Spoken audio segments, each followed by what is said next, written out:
అందరికీ నమస్కారం. నా పేరు Archana. Welcome to mysterious stories. ఈరోజు కథ ప్రేయసకి. ఇక ఆరుని, హర్షిత్‌ని అలా చూసిన అక్షయ ఎందుకో మనసుకు చాలా బాధగా అనిపించింది. ఎంతైనా ప్రేమించింది కదా! నేనే కదా ఇద్దరిని కలుపుతున్నాను. ఎందుకు మళ్ళీ నాకు ఇలా ఏడుపొస్తోంది? అని కన్నీటిని తుడుచుకుంటూ ఆమె మనసును ఆమె ప్రశ్నించుకుంది. ఎందుకు బావని వేరే వాళ్ళతో చూస్తుంటే బాధేస్తుంది? బావ మరో జన్మ ఉంటే నీ బాడీలో ఒక పార్ట్‌గా పుట్టించమని కోరుకుంటాను ఆ దేవుణ్ణి. ఎందుకంటే నువ్వు బ్రతికున్నన్ని రోజులు నీతోనే ఉండొచ్చుగా అని అక్కడి నుండి తిరిగి పరిగెత్తుకుంటూ వెళ్ళిపోయింది. ఎవరూ లేని ప్లేస్‌కి వెళ్ళి కన్నీటికి స్వేచ్ఛనిచ్చింది. అలా ఎంతసేపు ఏడ్చిందో తెలీదు. ఆమె గుండెల్లో ఉన్న బాధనంతా బయటకు వదిలేసింది. ఎందుకు పరిచయం చేస్తుందో తెలీదు. ఎందుకిలా మనసుని పిండేస్తుందో తెలీదు. ఆమె భుజం మీద పడ్డ చేతికి టక్కున కళ్ళు తుడుచుకొని తల తిప్పి చూసింది. అక్కి, ఏమైంది? ఒక్కదానివే ఇక్కడేం చేస్తున్నావు? రాణి నవ్వుని పులుముకొని ఏం లేదు బావా అంటూ అక్కడి నుండి వెళ్ళిపోయింది. వెళ్తున్న అక్కిని చూసి బాధపడ్డాడు హర్షిత్. ఏమైంది సార్? ఏం లేదు అన్నట్లు తల అడ్డంగా ఊపాడు.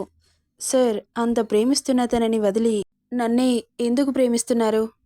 తన ప్రేమ అంతులేనిది. తన ప్రేమని పొందిన మీరు చాలా లక్కీ సార్. ప్లీజ్ అక్కిని వదలకండి. నేను ఎలా వచ్చానో అలా వెళ్ళిపోతాను. నా గురించి ఆలోచించకండి. తనలా బాధపడుతుంటే చూడలేకపోతున్నాను. ప్లీజ్ సార్, నేను చెప్పేది ఒక్కసారి వినండి అన్న మాట బయటకు రాలేదు. బాబు ఫేస్ కోపంతో ఎర్రగా మారిపోయింది.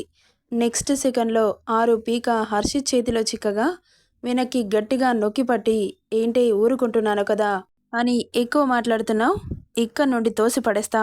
ఎక్కువ మాట్లాడితే నీ గురించి చావు అంచుల వరకు వెళ్ళొచ్చానే, నీకు తెలుసా అంటున్న హర్షిత్ కళ్ళు రక్తవర్ణంలోకి మారిపోయాయి. నా ప్రేమ అంటే అంత ఆటలుగా ఉందా నీకు? అంటుంటే హర్షిత్ చేతిని విసిరికొట్టి అతడి కాలర్ పట్టి, ఏంట్రా నీ బాధ? ఏంటి? అసలెవరు నువ్వు? ఎందుకిదంతా చేస్తున్నావు? నాకిప్పుడే ఈ క్షణమే తెలియాలి. నిజం చెబుతున్నాను. చెప్పకపోతే మాత్రం ఇక్కడి నుండి దూకేస్తా. చెప్పండి సార్. అంటే నా ప్రేమ నీలో ఏమాత్రం మార్పులు తీసుకురాలేదా? అన్నాడు హర్షిత్. మార్పు తీసుకొచ్చింది కాబట్టే పెళ్లి కాకుండా కూడా నీతో ఉండడానికి ఒప్పుకున్నాను. ఒక ఆడది పెళ్లి కాకుండా ఒక మగాడి దగ్గర అస్సలుండలేదు. నువ్వు దానికి ₹1,00,00,000 ఉండదు. అలాంటిది నీ ప్రేమకు కరిగి నేను నీతో ఉండడానికి సిద్ధపడ్డాను. నీ ప్రేమలో ఏ మార్పు లేదు కానీ అసలు నన్నే ఎందుకు లవ్ చేశావు? ఎప్పటినుండి చేశావు? చెప్పండి సార్. నిజం చెబుతున్నాను. ఇక్కడి నుండి దూకి చచ్చిపోతా అనింది కళ్ళెర్రజేసి. ఆమె అలా అనగానే ఆమె దవడలు ఒత్తిపట్టి, ఎక్కడికి వెళ్ళేది? చంపి పొడుస్తా. చస్తావా నన్ను వదిలి? చచ్చిపోతావా? నువ్వు కాదు, నేనే నిన్ను చంపేస్తా. చంపేయ్. ఇంత ప్రేమని ఎందుకు చూపిస్తున్నావో చెప్పి చంపేసేయ్. ఇలా చెప్పకుండా నీ ప్రేమని చూపిస్తే దానికి నేను అర్హురాలిని కాదేమో అనిపిస్తోంది. అసలు నేనేంటి? నా రేంజ్ ఏంటి?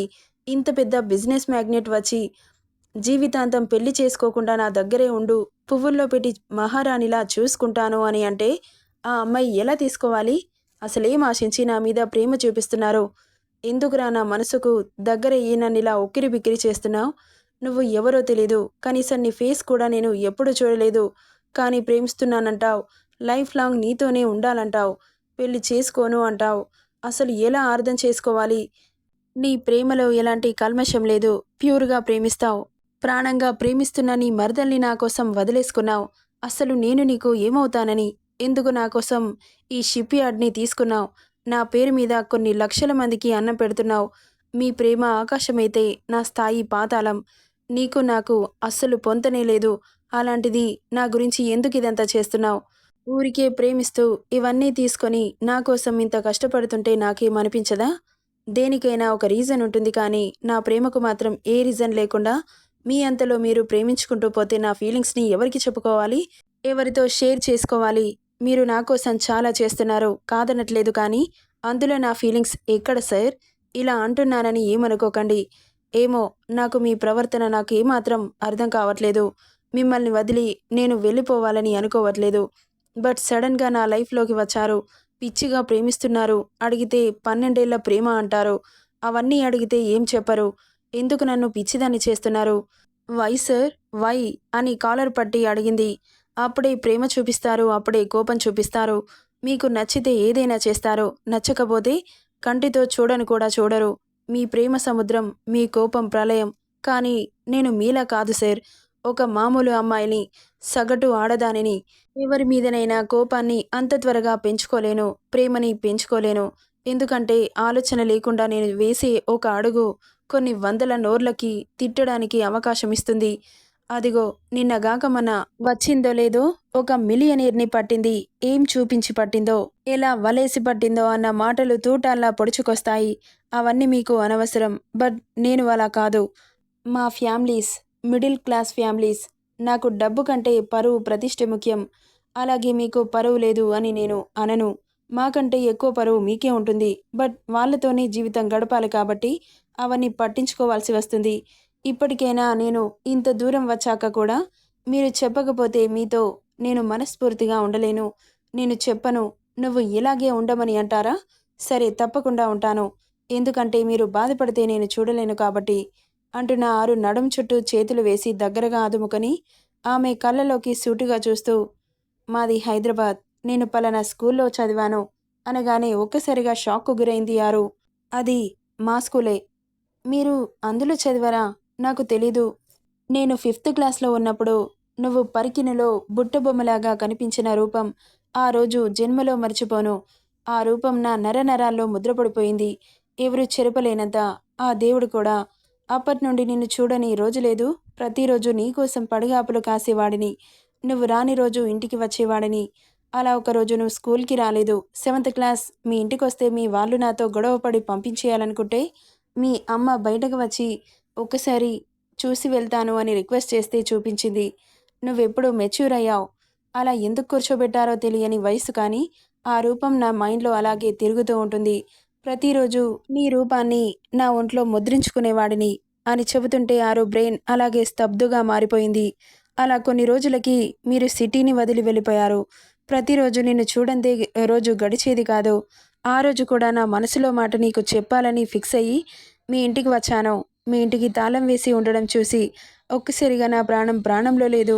పక్కింటి వాళ్ళని అడిగితే బాంబే వెళ్ళారని చెప్పారు. అప్పటికప్పుడు వద్దామని రెడీ అయితే మా డాడ్ ఇప్పుడు కాదు, 10th క్లాస్ పూర్తి చేసుకొని బాంబేకి వెళ్ళు అన్న ఆయన కోరిక మీద ఆ 2 సంవత్సరాలు ఎలా గడిచిందో నాకు మాత్రమే తెలుసు. ఒక్కో క్షణం ఒక్కో యుగంలా గడిచేది. నువ్వు లేని రోజులని ఒక నరక కూపంలోకి వెళ్ళినట్లుగా అనిపించేది. మైండ్ అంతా పిచ్చిగా మారిపోయేది. ఎవరితో మాట్లాడాలని అనిపించకపోయేది. తినాలనిపించకపోయేది. పడుకుంటే నిద్ర రాదు, ఆకలేయదు. ఎందుకు నీకు నేను అడక్ట్ అయ్యాను తెలీదు. ఒక తెలియని డ్రగ్ లాగా మారిపోయావు. ఆరుష్ ఎప్పుడు అనేవాడు నీ మీద పెంచుకునేది ప్రేమ కాదు ఒక రోగమని అని చెబుతున్న హర్షిత్ని గట్టిగా కరుచుకుపోయింది. Sorry sir, really sorry. మిమ్మల్ని ఇంకెప్పుడు బాధ పెట్టను. నా కోసం ఇంత బాధని అనుభవించారా? సారీ. మీ ప్రేమని నేను గ్రహించలేనందుకు అంటున్న ఆరుని చిరునవ్వుతో చూస్తూ, నీకు గుర్తుందో లేదో 8th క్లాస్లో ఉన్నప్పుడు నా చెంప కూడా వాయించావు అనగానే టక్కున అతన్ని వదిలి చూస్తూ ఉంది. ఎప్పుడు అని లేడీస్ వాష్రూమ్కి ఒకడు వెళ్ళాడని నేను వాడిని తన్ని పంపించేశా. అదే టైంకి నీకు బుక్కయ్యా. వాడికి పడాల్సింది నాకు పడింది అంటుంటే అప్పుడు చిన్నగా గుర్తొచ్చింది సంఘటన. బట్ మీ ఫేస్ నాకు ఐడియా లేదు సార్. సారీ అనింది బుగ్గ మీద చేయి పెట్టి నిమురుతూ. నా కోసం చాలా బాధపడ్డారు. పోయిన బాధని నేను తీర్చలేను కానీ ఇప్పుడు చెబుతున్నాను, మీకోసం నా జీవితాన్ని రాసిస్తా. ఈ దేహం మీది. నాకంటే మీకే సర్వ హక్కులున్నాయి. ఇప్పుడు ఏమైనా చేసుకోండి, మీ ఇష్టం. నా సర్వస్వం మీరే అంటున్న ఆరుని. ఇదిగో ఇలా చెప్పి నిన్ను లొంగ తీసుకునే రకాన్ని అనుకుంటున్నావా? నెవర్. నీ నుండి నేనెప్పుడు సింపతి ఎక్స్పెక్ట్ చేయలేదు. నువ్వన్నంత మాత్రాన నీ శరీరాన్ని అనుభవించే పిచ్చి వెదవని కాదు. నువ్వు చెప్పావుగా, నీ బాడీ నీ మైండ్ ఎప్పుడైతే నాలో కరగడానికి ప్రిపేర్ అవుతుందో అప్పుడు చెప్పు. అందుకే నీకు ఇన్ని రోజులు చెప్పలేదు. లేకపోతే నిన్ను కలిసిన మరుక్షణం నా గతాన్ని నీకు చెప్పి నీలో కరిగి చాలా రోజులయ్యుండేది. అలాంటి చీప్ మెంటాలిటీ కాదు నాది అంటున్న అతన్ని గొప్పగా చూస్తూ అతని మోముని 2 చేతుల్లోకి తీసుకొని ముద్దులతో ముంచెత్తింది. Love you sir, love you so much, ever for ever అని అతని పెదాలని చూస్తూ టక్కున మూసేసింది. ఫస్ట్ టైం అడగకుండానే ఇస్తున్న ముద్దుకి షాక్ అయ్యాడు బాబు. కిస్ని డీప్గా మార్చింది. ఆమె ఇష్టంతో ఇస్తున్న ముద్దు ఎంత బాగుందంటే ఎప్పుడూ ఇలాంటి అనుభూతి కలగలేదు. ఇద్దరు ఒకరి ప్రేమని ఒకరు ఆస్వాదిస్తూ స్వర్గం ఎక్కడ లేదు మన మనసులోనే ఉంది అని నిరూపించారు. ఇక బాంబేకి వచ్చాక నిన్ను వెతకని రోజు లేదు, వెతకని చోటు లేదు.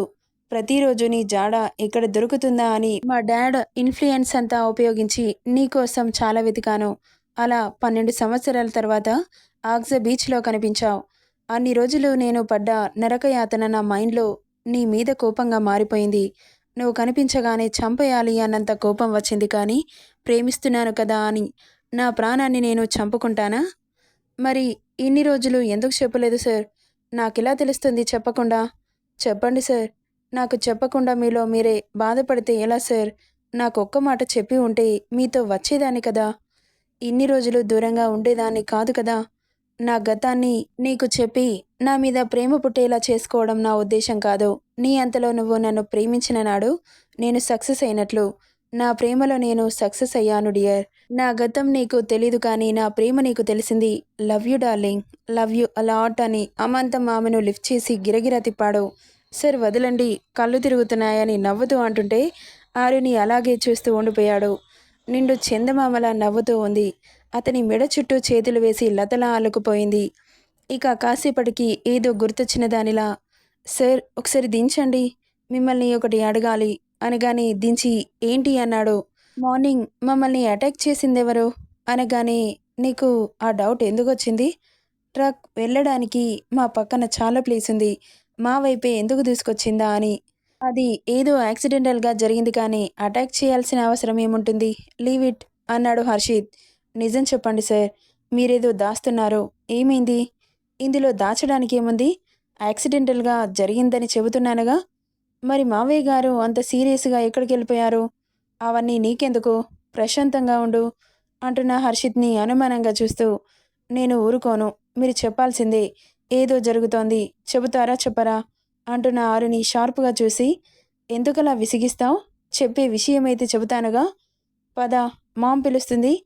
ఇక్కడుంటే నీకు లేనిపోని డౌట్స్ వస్తున్నాయి.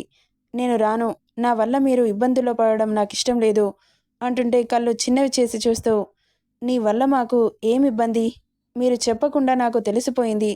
వాళ్ళు నన్ను చంపడానికొస్తున్నారు. ఆ రోజు కూడా నన్ను అటాక్ చేస్తుంటే మీరు కాపాడారు. ఈరోజు కూడా నన్ను చంపడానికి ట్రక్‌తో అటాక్ చేశారు. ప్లీజ్ సార్, నా వల్ల మీరు ఇబ్బందుల్లో పడడం నాకిష్టం లేదు. మీకేమైనా అయితే నేను తట్టుకోలేను. వాళ్ళకి నన్ను చంపేంత కోపం ఉంటే మీకోసం చచ్చేంత ప్రేమ ఉంది. ఈ ప్రాసెస్‌లో మీకేదైనా అయితే తట్టుకునేంత శక్తి లేదు అంటున్న ఆరుబుగ్గ బూరె అయింది. ఏం మాట్లాడుతున్నావే మెంటల్‌దానా? నన్ను వదిలి చస్తావా? నువ్వు చస్తే నేనేం చేయాలి? నా గురించి ఆలోచించవా? వాళ్ళు నిన్ను చంపాలంటే ముందు నన్ను దాటాలి. నీకేం కానివ్వను. నువ్వు ఇంకో మాట మాట్లాడకుండా మౌత్ మ్యూట్ చేసుకో. సార్ ప్లీజ్ నా మాట వినండి. ఏం వినాలి? ఆ రాబందులకి నిన్ను ఆహారంగా వేయనా? అసలేమనుకుంటున్నావే? నిన్ను వదిలి నేను బ్రతుకుతానని అనుకుంటున్నావా? ఇంకొకసారి పిచ్చి మాటలు మాట్లాడితే చెంప పగిలిపోద్ది. నేను ఆల్రెడీ నీకు చాలాసార్లు చెప్పాను. నీకోసం ఈ ప్రపంచమే నా మీద యుద్ధం ప్రకటించినా సింగిల్‌గా వెళ్ళి ఎంతమందినైనా మట్టి కరిపించడానికి నేను సిద్ధంగా ఉన్నాను. ఈ ప్రాసెస్‌లో నా ప్రాణాలు పోయినా I don't care because of you. మీరు అన్నారు కదా, నేను లేకపోతే మీరు కూడా ఉండను అని. మీరు లేకపోతే నేను ఎలా ఉంటాను? అయితే ఇద్దరం కలిసిపోదాంలే. ఎందుకు టెన్షన్ పడుతున్నావు? ఆ టైం వచ్చినప్పుడు అది ఆగదుగా.